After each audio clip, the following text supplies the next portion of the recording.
We are doing Stephen Spence. I'm so stoked to be here with you today. Thank you. Well, thank you for the invite, Amanda. I'm really stoked about this one. All right. So, a little bit of background. Stephen is dedicated to, I'm just going to read your bio here because I know how important it is to get this right because you have such an incredible track record and experience in this topic, and I want to do you right. So, Stephen is dedicated to stress management and burnout prevention as a performance coach, trained at Performance Coach University. We're so proud to say. He is committed to optimizing performance and well-being for individuals. He has a focus on empowering individuals, groups, and organizations that allow him to specialize in reducing stress, enhancing productivity, and fostering exceptional results, which you do, and I'm so proud of. It's been so fun to watch you do this, and it's such an important topic right now that we're going to dive into, and I can't wait. But let me continue. Drawing on over a decade of experience in healthcare and technology, he has been with Fortune 500 companies. So he knows what the top companies in the world, what employees are experiencing, what team leaders are experiencing. He's able to draw on his experience in those industries and with these really successful companies. And he is a profound understanding of the inherent challenges that are faced in these industries with managing stress and burnout. I feel like I'm fumbling a little bit. I apologize. Anyways, his journey has allowed of his personal burnout. He's gone through burnout himself. His journey has allowed him to equip himself with a distinct perspective and guide others in overcoming these obstacles, restoring balance in their lives and greater fulfillment for success. Now, I will say that though you're able to coach people on this topic, whether you've been through it or not, the fact that you have worked with Fortune 500 companies in tech and healthcare, and you've been through burnout yourself back in 2016, it undoubtedly allows you to speak to this topic with such empathy and compassion, and you truly know what people are going through. You know the signs, you know the symptoms, and you've been through it. That allows you to coach people and guide people to one, prevent it them from going through burnout themselves and to better manage the inherent stress that comes along with these demanding jobs, which are more demanding now than ever with the least amount of resources probably than ever we've seen. So I'm grateful you're here. Thank you, and excited to dive into this. Well, I'm super happy to be here. Yeah, a lot of the things you said, being in healthcare and technology, I saw firsthand a lot of the stress that practitioners and individuals and managers all experience. As you said, in 2016, I had my own experience with burnout. I hit rock bottom. I remember it very vividly. I have three events that brought me to the realization that I was. One was a friend who had an aneurysm while we were at work, and it was a big wake-up call. The other one was going to the doctor and being told you need to be on X, Y, and Z medications just to handle the amount of stress and anxiety you are experiencing. Oh, Not a big medication person. And then the last one was sitting at a stoplight. And you ever heard of people where they can see the things around them, but they can't do anything? They can't move or anything? I had that at a stoplight. Luckily, I was stopped. And it might have been for the briefest of moment, but that's what it felt like. And to me, that was the trigger to be like, I need to change things. I need to go do things differently. And what I realized is when I went and set some of the boundaries and behaviors that were going to protect me, others followed suit. They were almost looking for someone to take that first step and guide them. And when I said, I'm going to start doing this, people were like, that's a great idea. I'm going to do that too. And people just started following in that. And it's just that start and that culture change that's a big part. so what allowed you? You said three events. What was that epiphanal moment? What was the voice that changed for you, or that like enlightening moment where you're like, this isn't it. I've got to do something that changed. What was that moment for you? It was really probably that one. That was kind of the two, going to the doctor and saying everything you've described to me, you're going to have to take these medications. These people that get on these medications, people have the choice to do that if they want to. Sometimes it's absolutely necessary. I made the choice that I would rather go and find a way to better myself without relying on medications and relying on something external to myself. The other part was being at that stoplight and have the realization of how much danger I put myself in by doing that and not taking the steps to pull back and realize where I was. Those are really Interesting. the two big ones. So it sounds to me like when you went to the doctor, they they confirmed, yes, Mm. this isn't right. What you're feeling, how you're feeling, and they gave you an option, one pathway that you could take to help potentially resolve it. And you decided, okay, thanks for confirming that this is a problem and there are solutions. That's not the solution I'm going to take. I'm going to take this path instead. Tell me about the path that you chose to do instead. And what was your first step? First step was taking the work phone that I had and communicating with my managers and my colleagues that at the end of the day, I will drop this phone in a bucket. I will not touch it till the next day. You won't hear from Mm, me. And only two people had my personal phone to reach me in the case of emergencies. Now that's telling others what I wanted to do, but I had to make the conscious effort to truly stick to that one to say, nope, I'm going to do this. I'm going to drop it in there. I started taking better care of myself in terms of, doing fewer activities that were not helping me in the stress area, such as like getting away from bad habits of spending all my time in front of screens and things like that. But also, I signed up for a half Ironman race that I ended up doing in 2017 and finished in a little over 7 hours. So went from kind of couch to half Ironman, and it was really that motivation was the physical aspect of taking care of myself as well as the mental aspect of pulling back from those activities that were really harming me and not promoting my well-being and my well-being in my relationships and my health and my stress management. incredible. Incredible. I'm just checking one thing really quick. Okay, thanks. Um, so what when you communicated to your team, how did that go? So that's actually the point. It went really well. People were like, that's a good idea. And people started following similar ideas to going and setting boundaries for their personal lives. And it's something that I've been pushing ever since is like, I think I even have the tagline on the bottom of my signature that says, "My email does not need a response. It does not communicate an immediate response. If you are with friends and family, that is perfectly fine. Respond when you are available."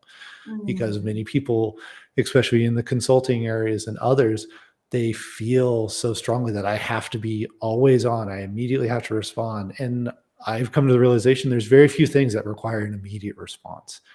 And that's the mental boundary that I had to go and establish for myself, not for others, but for me to do like that doesn't require an immediate response. yeah, I actually remember when I first met Jarek, it was so beautiful. And his email, I don't know what I was emailing him, but I remember sending him an email about something. And the reply in the evening was literally an auto reply that was set up and said, I do not answer my email between this time and this time.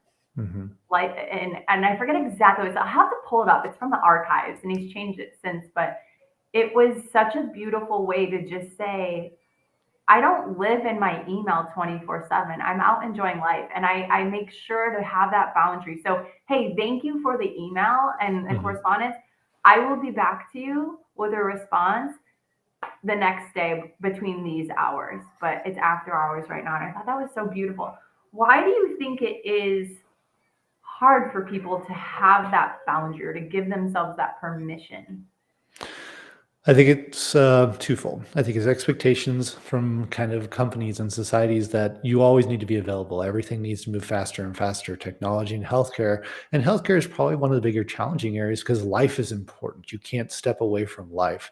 Yeah. But if you spend so much time taking care of others that you don't take from yourself or don't take care of yourself, you can't fill from an empty cup. You end up, really shortening your own life and not taking care of yourself. So, that's one is just that boundary for yourself, but then also, um, I think that was mostly the biggest part is just that that part is the societal aspect. And a lot of us high performers are a great example. We've grown up always doing the next thing and always being the best and always going and going and going. And when we're younger, that's a lot easier. We handle stress better. We can do, fly off trapeze and do all the crazy stuff that we can do as kids if we bounce right back. And that's good, but then we don't ever learn to adjust that or take care of ourselves whenever we move forward. Yeah. And so we continue those and continue, okay, I'm going to do the next best thing. And I'm always expected to do things. So it does actually kind of go to that fixed versus growth mindset. I'm a high performer. I always have to do the best all the time for anything I touch. So Yeah. there's those expectations of ourselves that we've set, and possibly some family and friends as well. And Yeah. then what society expects is like, you always need to be on. Yeah. That's fascinating. And the thing that comes up for me is sure, we can do that when we're younger, but we don't take time to check in or update. Is this actually allowing me to thrive? Right. Hmm. Hmm. And or like, how is our body handling this? Right. I remember myself, I was working a full-time job, working on my MBA, working with Make-A-Wish, and playing volleyball. It was like, I loved it. I loved everything about it. I was, crushing it at this in agency life. Love volleyball, very social, love Make-A-Wish. My goodness, I loved it so much. It was so fulfilling to me. And then my MBA was just like, that's such an achiever thing. Like, I'm going to go after my MBA now. And I remember having this tightness in my chest. Mm. And I was like, ooh, that's weird. And it felt, and I leaned into it, and it was interesting. And, at 20 something years old, I want to say I was about 26. And I remember thinking, oh, that feels, no, maybe 27. But anyway, around that time, I was crushing it. Like, I felt like I was on Mhm. top of the world. I did. And then I felt this tightness in my chest, and I was like, what is that? That doesn't feel right. And after really thinking about where that was coming from, I did start to realize that it was stress and overwhelm. And even though, and like, we in the States at least, I think, believe that, here's where I want to go with this. You said something so important, which was, when we're younger, we kind of bounce back better. And I think that's so true. But I also would challenge people to think about, what are you going to, though, in your moments of stress? Mhm. Is it Mhm. drinking wine on the couch and watching Real Housewives or The Bachelor or whatever? I remember that was like a big thing then. Maybe it is now. I don't know. Friends going to happy hour and doing that. Those are all vices to escape the stress. And so I Mhm. think my question would be like, are we actually better at coping with it, or are we better at numbing it? Mm. And at that point in my life, that pain, that tightness in my chest, I was like, oh God. I was like, am I having a heart attack? What is this? It was really heavy and tight. I Mhm. didn't know what it was at first. And then once I realized, oh my gosh, I think this is stress. And I realized, and I was like, over what?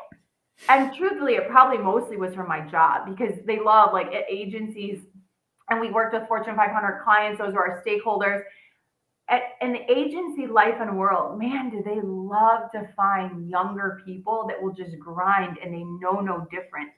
Mhm. And they feel, I don't want to rip on any companies particularly, but I do know that they love to, like, and here's a happy hour to forget about all that stress and bring us together.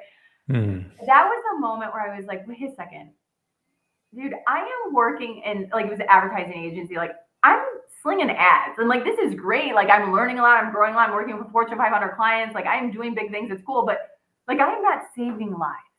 And I Mm. personally don't feel like we should be that stressed over some Google AdWords or Facebook ads. Like, you know what I mean? Like, I'm not like, there's certain things in life, I think, that maybe deem a certain level of stress that comes with it, right? Like, maybe if you're in the ER room or something like that, but that's Mhm. not a Mhm. personal metric, right? But even then, you need coping mechanisms to help work through that stress that don't involve alcohol, that don't involve, like, what we call in Performance Coach University, a class 4 experience of life. And so what I realized was, that was the moment where, actually, for me personally, I quit drinking. And I was like, because I was like, ooh, I'm feeling overwhelmed. I need a drink. And I immediately was like, wait, what? Where did that come from? No, that's not why you drink. And I kind Mhm. of cut that straight away. Luckily, having that awareness of, like, that's not healthy or good, and that's not the path I want to be on. And I love, for you, it was like, I'm going to stop. I'm going to throw my phone in a bucket, and I'm done. I'm going to start doing Ironman. So, like, what's beautiful, and I think what's something that people can really take from this is, when you start to feel if you're really listening to your body, why are you going for that drink? Why are you binge watching Netflix? Why are you doing whatever it is that you do? Maybe I think, I don't know, whatever it is that you're doing, if this isn't bringing out the very best in you, if this isn't activating you at the highest level, if this isn't um, like truly aligned with the best that you can be, then what is it and why are you doing it? And what's a better choice? And really stepping out from outside of yourself and choosing like what is that pathway forward that will activate your best. But before we get there, I want to ask you, what are some signs that people can look for? I shared, for me, it was that tightness in the chest. Hmm. For you, it was the stoplight. Um, or the conversation with a doctor, what are some other common signs that people or symptoms that people can look for or that they should watch out for as it relates to burnout? Absolutely. And yeah, I'll get to those in a second. It is important to recognize that, like you said, it crept up on you. And that's usually what happens is that people Totally. go and go and go, and they don't get to the point and realize the signs until they get 90% there. And then it's not to say it's impossible to pull back, but it makes it very difficult because of so many things that are already set in place. It takes a lot more effort. So, yeah, recognizing the signs earlier is much better. So, kind of going into some of those. So, chronic fatigue is a big one. If you're feeling tired, if you have the case of the Mondays where you're like, oh man, I got to go to work, it's a Yeah. good thing to start saying, okay, Yeah. why do I feel that way? Is it because a relationship at work that isn't Yes. satisfying? Is it because of the stresses of work because it's not aligned with my purpose? As you kind of said, what are your why? Those things can Yeah. be big. Sleep problems are another one. If you don't get enough sleep or you're finding yourself doing those habits where you like, oh, I'm going to binge on Netflix for this because it allows me to escape and I'm going to play video games. That was one of my things. And like, I do it a lot less now, but it's one of those things that you're escaping instead of going and saying, that's interesting. Be curious about it and try and understand. Cynicism and negativity. This is an interesting one that creeps up. If you hear that from people like, oh, here comes the boss again, or man, that project it's that those types of things that you think, oh, that's, complaining, that's venting, that's letting off steam. And yeah, the once in a while, that's fine. But when it's like, wow, I do that a lot. Hmm. So it's those chronic type things. It's not the one-offs. And that's kind of the big thing between like low stress, medium stress, chronic stress, and burnout as you go through those things. Low stress is like, oh man, that's stressful. And it kind of goes away. You're good. The medium stress is like, wow, this week is just really stressful. It kind of continues for a little while, but maybe it's a project that has a deadline and there is an end in sight, and then you can get back to something normal. Then you get into the high and chronic stress, which then does lead to burnout, where it's like you are constantly in that almost state of flight or fight. And it's like, great, I've got to go to work again. And you feel the tightness in your chest. You're watching your blood pressure numbers. And this is why it's important to get those checkups, because if you don't measure, how do you improve? It's kind of the constant thing to say. There's a lot of other things. Social isolation is an interesting one because you kind of Social mentioned, isolation. yes. Oh, I wasn't expecting that. I think in Yeah. my cases of burnout, I went leaned into it so hard, but it was in environments that actually didn't serve. But other people could go the total opposite where they're isolating themselves. Okay, tell us more. Yes. Because if you think about it, usually when you get to that state of burnout, you don't realize it, and you think, oh, it's just mine. I got to protect it because high performers, they don't want to let people know there Ugh, is something going on because oh I my got to be able to handle it. I have to carry the load. So that social isolation is like, nope, this is all on me. So they pull away from those relationships and be like, hey, are you okay? You're pretty stressed. They pull away from it because they don't want to have to say and admit that they're having trouble handling the load that's given to them. That's really God. the kind of the double-edged sword of high performance. Yeah. Yeah. There's a few other deeper ones. Loss of personal identity. Actually, that happened to me, and Yeah. that's where That like I happened to literally me. was like, yeah, I'm like, I I hit rock bottom, and I'm like, I I don't understand what I'm doing here. Oh, Yeah, it's yeah. it's it's pretty heart wrenching, and when usually that's pretty low on the scale when somebody gets there. The other things like absenteeism, increased irritability, difficulty concentrating. These are just some of the other signs. I got like an entire list if anybody's interested in things to go and look out for. Happy to share those in something that people can actually look at and go, oh, and kind of go, yep, yep, yep, yep, yep, type of Yeah. things. Because it's usually not just one. Well, that's a great point. So for anyone watching, if you do whether you're feeling burnt out, you're feeling, or even just like chronically stressed at any level, and you know that, and you want to change, that's the most important part. Or if you're Mhm. interested in this, whether it's for you or for your team, I highly recommend you reach out to Steven. You can find him on LinkedIn. You can find him on any social platform. I'd reach out to him, connect with him on LinkedIn. He's publishing all sorts of really great stuff. He has some great quizzes to help you identify where the balance and flow is off in your life and maybe why things are feeling whatever. So maybe not so great. I don't want to say crappy, but so that, and then also that list of just symptoms to look for, I think that would be a brilliant thing to share as well. A question for you: how do people, how would they differentiate? And this is so important, I think, because like what you said, it creeps up on you. So how do you Mhm. differentiate between just regular stress and burnout? I like to think of it like kind of a mountainside. So regular stress is like you got some hills. It's like, oh, got the hill, and then you kind of roll back down and you go coasting for a little while. And then there is, okay, you're getting up a little bit of a cliff. So you're starting to go up, up, up. It's like, man, just seems to be piling on, and you're never actually going back down. Then, like Mm, that chronic stress is that you go up and you land on a plateau and you just stay there. There's no coming down. And that's usually where all the things pile up. Each project is another form of stress. Each conversation you have with that coworker that leaves you antsy and on edge, that's the best way to do it. If you have those opportunities where it comes back down and you're able to flatten out for a decent amount of time. Now, individually, you determine what is a decent amount of time, because for some person, it's like, hey, if I'm not stressed for a day, I'm good. And some people are like, I need like a week and a half, or some people are like, I literally need a month to de-stress. And it just depends on the mm. individual. But it is important to have that self-assessment. But it goes back to, do you come back down? If you're not coming back down and you do feel that constant one, that plateau, as I referred to, those are the ones where you say, okay, yep, I am probably at burnout because there's other things I'm not even noticing. Yeah. And I would add to that from my experience as well. That I love that analogy of like, if it's like this, it's probably just regular stress. If it's like this and just stays there, that would be chronic stress that can lead to burnout. And for me, my feeling of burnout, again, I think I went through an extreme level of stress, which was that I don't know that I was ever burnt out back when I was Mhm. 20 something. I think it was just like, oh, such a chronic stress that I felt in my body. I was like, whoa, we got to change this.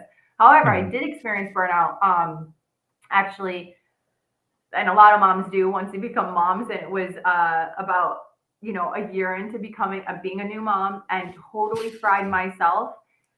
And for that, it was a lot of chronic stress. And then literally I fell off a cliff and I hit rock bottom. And like Mhm. what you said, that identity part, I remember having a conversation with my husband and being, it was so sad and honest and vulnerable, but it was the breakthrough I needed personally, which was, I remember looking at him and going like, I lost my spark. Like, where am I? I'm not me, am I? And it was sucked so bad because your lover never wants to look at you and say, yeah, no, you're not you. And he didn't say that. He just held space for me and was like, Mhm.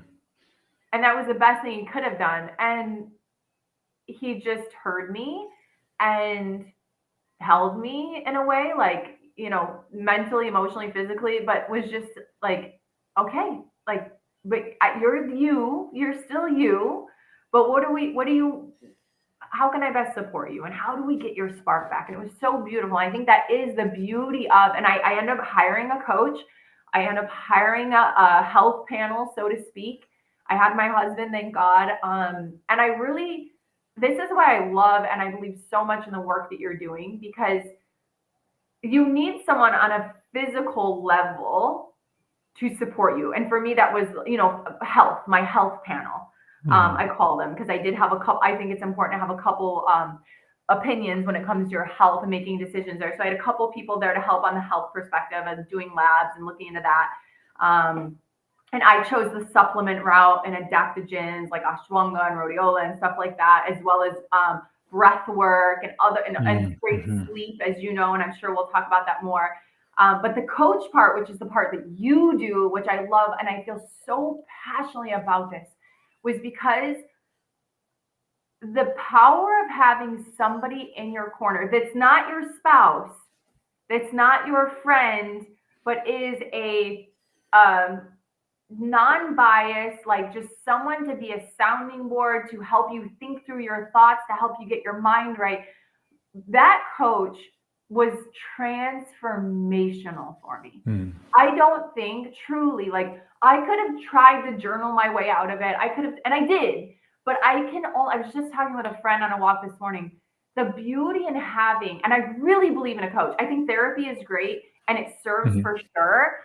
And I did both. I had a therapist and I had a coach, but the coach was so transformational because you can only therapeutize yourself so far. You can only coach yourself so far, truly. Like what I could, not just the facilitation, but the coach and what she was able to reflect for me and then dive deeper and like really get me crystal clear on who I am and what I'm capable of and what I'm here to do that I knew, but with her support and her sounding board and the space and the questions that she provided for me, the coach was transformational. So I know I'm like on a soapbox right now, but I just love the work that you do. And I'm so grateful, one, that you trust us enough to be trained with us at Performance Coach University. And when you told me like your background and with burnout and stress management and well-being, it is so aligned with optimizing human performance.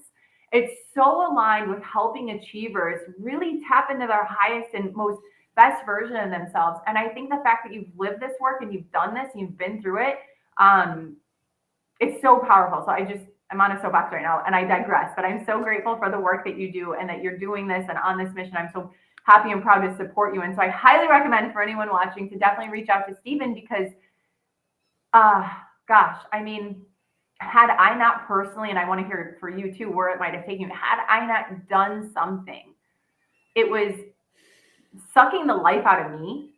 I wasn't the mom I wanted to be. I wasn't the partner in business I wanted to be. I wasn't the lover I wanted to be in my relationship. I wasn't the friend I wanted to be. I didn't have that energy, that spark. That's the word I use. I didn't have that fire, that spark inside. It felt very dull. Like if there was this blazing fire that if anyone knows me knows that exists, it was dull, dull, dull. I was like, is it even there anymore? And that is a very sad question. I say sad.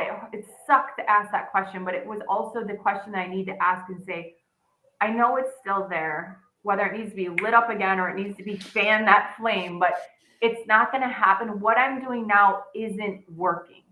And so what do we got to do? And so it happened to be assembling a health team. I'm happy. Some of you that are watching may know I went through, like I did the Dutch test. I got a holistic practitioner on my side. I hired a coach, which is incredible. And I truly did the work. I stepped up. I also knew what I needed to do, but the coach was so transformational. I'll stop there.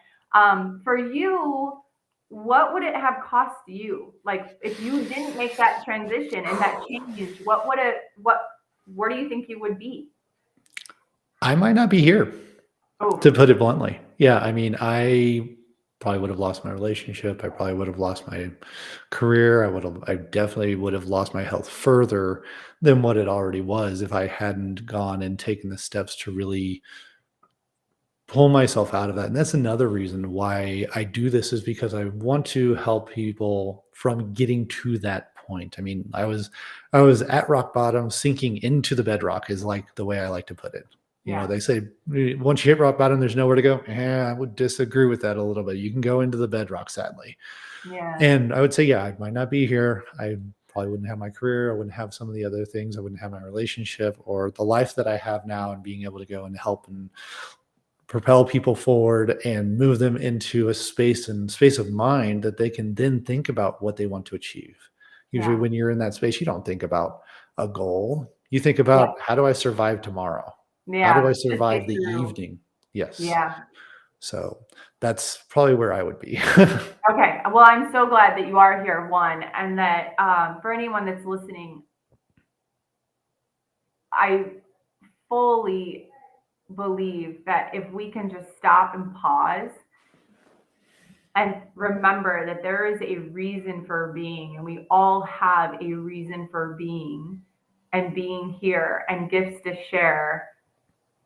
And if we can reconnect with that in ourselves, outside of the titles, outside of the work that we do, outside of all the demands of life, and just reconnect with what is my reason for being, and reconnecting with that essence, our soul, our calling. And sometimes it's fuzzy because we haven't connected with it in so long. But when we can take a moment to just pause and reconnect with it and then be like, okay, how do I channel, how do I lead with that instead, Mhm. and and you leading with what is so deeply being called inside of yourself, your reason for being, what it is that you're here to do. And we all have that inside of us, and we can separate that, get clarity on that, connect with it, and lead with that. And then we say, okay, now all this stuff, the demands, the titles, what do I need to put in place to really actually get this more in alignment, right? Um, that being said, I want to know real quick, we just have about 10 minutes left. For someone that is, uh, I want to talk a little bit about strategies. Like, what are Mhm. some Mhm. strategies that you would recommend to an individual that is dealing with chronic stress to prevent burnout? What would you Yep. recommend? So the first thing is to take inventory. You can't change what you don't know. So I would say take the next week or month and inventory everything you do Mm, and give it a scale, give it a value scale from -10 to +10, and give it a time. How much time is it taking out of every day, whether it's, from 30 minutes to 1 hour, whatever your scale is, and go and do that for the next 2 to 4 weeks. Once you've done that, you then have an inventory based on your own personal feelings, not what society tells you, not whatever else, but how you feel about the actions, behaviors, and habits you are doing today and how you feel they are. mm, Then you want to start taking steps towards how can I remove anything that is in that negative category? And whether it takes a small amount of time or a large amount of time, don't get into that just yet. But let's start by figuring out what is going mm, on. mhm, Once you know, then you can go and make steps to like, oh, this is causing me stress. I'm not doing the thing that I value the most, or whatever is the case like that. The other part you kind of mentioned is calmness. So meditation is a big one, being able to go and center yourself and listen to that why inside that we usually don't take the time to go and do.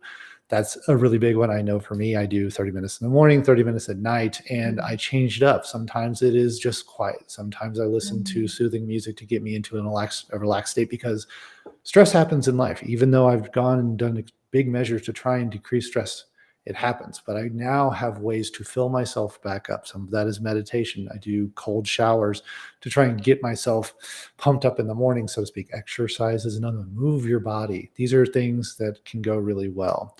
Those are just a few of the examples. There's other things such as time management that does go back to the value time category to figure out what you're doing, and that just relaxation, and not the relaxation that's like, oh, I'm going to go drink with friends or I'm going to go like binge on Netflix. It's like yeah, you might think that's relaxing you, but in the end, it might actually be causing you more stress than what you actually think. So really do that and see, reading a good book that's going to help you improve.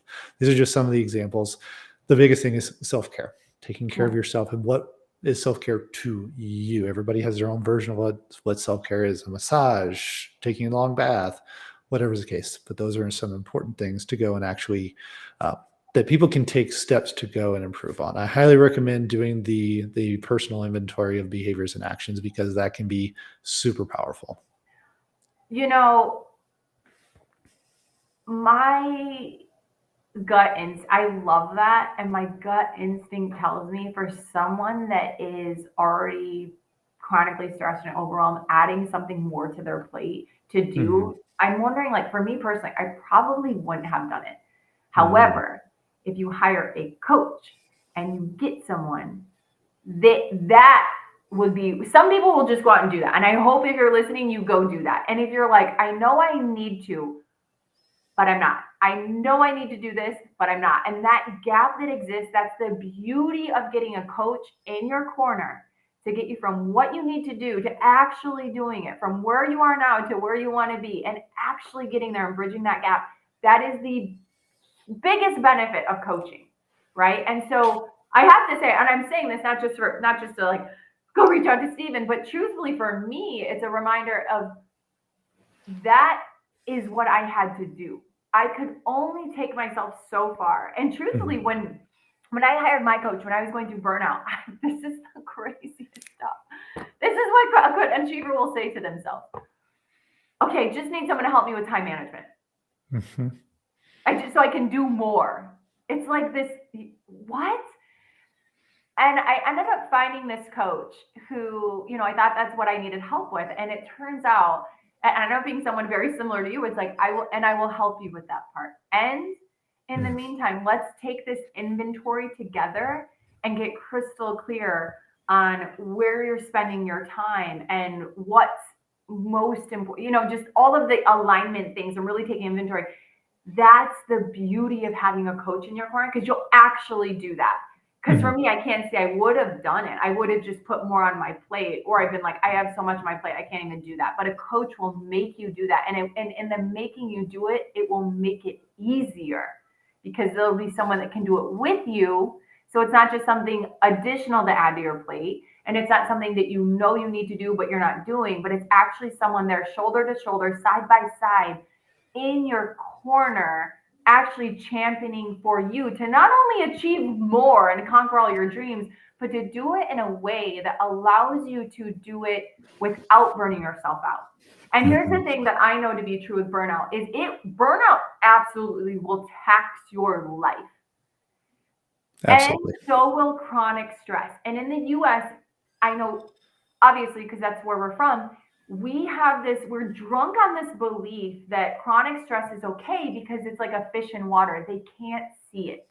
Mhm. And what we are fooled ourselves to think that that's just normal and okay, when it's not.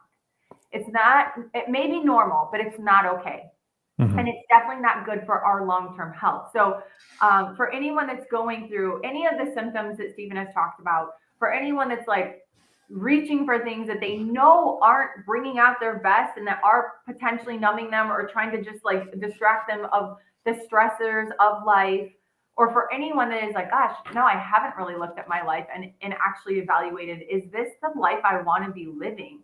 Do I actually feel fulfilled, or am I just am I on a hamster wheel trying to make it up a mountain? Like, reach out to him. Thank you for doing this work. Thank you so much for doing this work. Is there any kind of last things that you want to leave people with? Maybe it could be where to find you, or that inventory, or anything to connect with you for someone that may be, again, dealing with chronic stress or burnout and want to make a change. Yeah, absolutely. You can connect with me on LinkedIn. I also have a Facebook page. I'm also on Instagram under Attitude, Altitude, and Acceptance. The biggest thing is I'm big on LinkedIn. So if you want to reach out, I do 30-minute discovery calls or strategy calls where we can look at what you're doing. Amanda had mentioned I have several quizzes out there that I've published to help you just do some personal evaluation of where you sit. But a Yeah, lot of it is going and taking that first step. And I like to use the phrase that if you have to make time for yourself, and that goes back to taking the step forward. It's like, yeah, you got already a bunch on your plate, but if you really want to change the way you live in your life, you need to make time and take the steps to it. Nobody's unfortunately going to do it for you, but so you need to do that on your own. absolutely. Great, great, great, great. This has been so wonderful. Thank you, Stephen. Well, thank you. Thank you. All right. Have a wonderful weekend. I know the beautiful part too about being a burnout survivor and having great stress management is when you get to Friday, it doesn't feel like, oh, thank God it's Friday. I haven't said TGIF in over 15 years, because I Mhm. realized like we don't have to be, thank God it's Friday. We can enjoy every single day so long as we actually do the work that you're practicing and teaching and coaching on. So yeah, with that, I hope you just have a wonderful day. You too. Thank you very much. All right, later.